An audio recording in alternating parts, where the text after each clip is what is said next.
So, a fresh new week has arrived, and here on this channel, that means one thing and one thing only. Every weekend I post an episode of this series we do called Your Take Not Mine, where I turn to you, the viewers, to give me your hottest NBA takes of the week, based on what's going on at the time, and I then choose my favorite submissions and discuss them in a video. This week, we saw a big trade go down to mark the beginning of trade season. A historic losing streak continued, and more big performances and matchups went down, so we definitely have plenty to discuss. In order to submit your takes, I make a community post on either the day of or the day before the video, similar to the one that you see on your screen now, so if you want a chance to be featured in a future episode, be sure to stay on the lookout for that.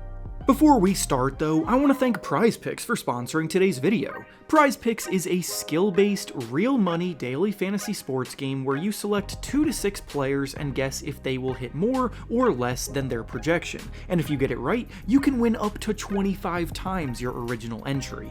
Obviously, we're all basketball fans here, but PrizePicks has almost every sport you can think of available to choose from and play. To add to the fun, they also offer frequent bonuses, discounts, and weekly promotions such as Taco Tuesday and Flex Friday, plus so many more specialty free spaces to watch for throughout the year, so you don't want to miss those. I personally will be playing Tyler Hero to score over 22.5 points, Kobe White to score over 21.5 points, and Tobias Harris to grab over 6.5 rebounds for tonight's slate of games. To sign up, go down to the link in the description and use promo code REFERENCE when you sign up to get a deposit match bonus of up to $100. Once again, thank you to PrizePicks for sponsoring the video. Now let's get back to the topic at hand.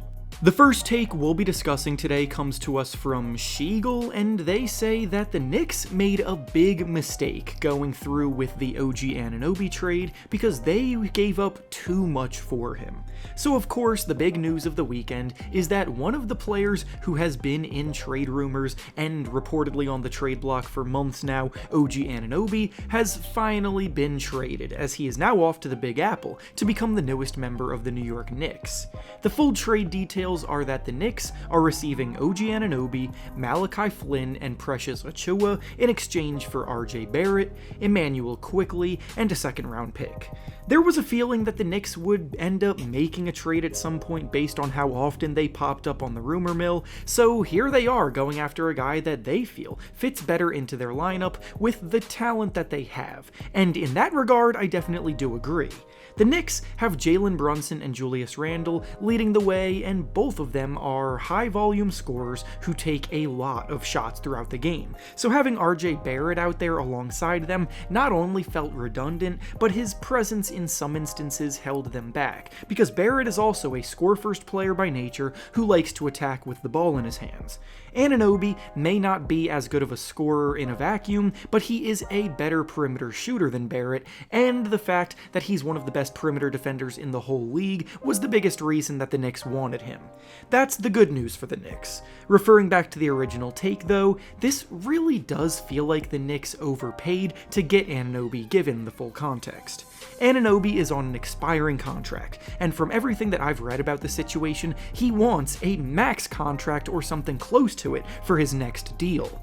Not only do I not believe Anunoby is worth a max contract, but the Knicks gave up Barrett, who is on a much more team-friendly contract, to get him, plus they also gave up Emmanuel Quickley, who is one of the best bench scorers in the league.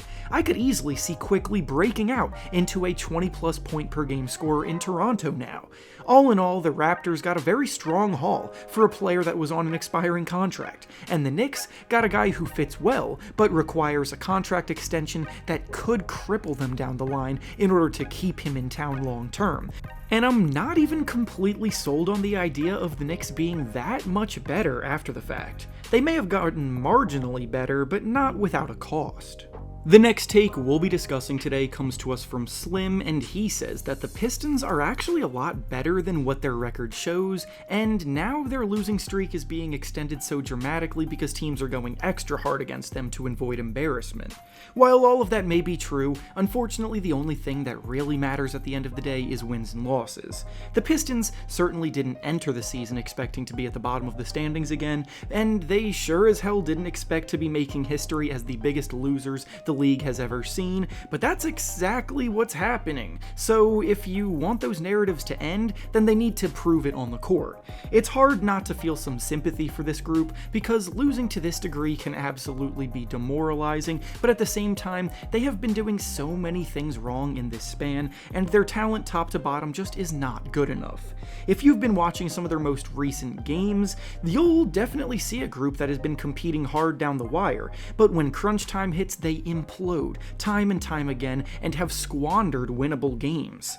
Cade Cunningham is putting the team on his back nightly, and Bojan Bogdanovic has been a very welcome presence for them since his return from injury, but they can't get stops when they need to in close games, nobody else is really helping them on the offensive end, and the frustration continues to mount. The Pistons do have some talent, but they are most definitely a bad basketball team that is a long way away from getting back into contention.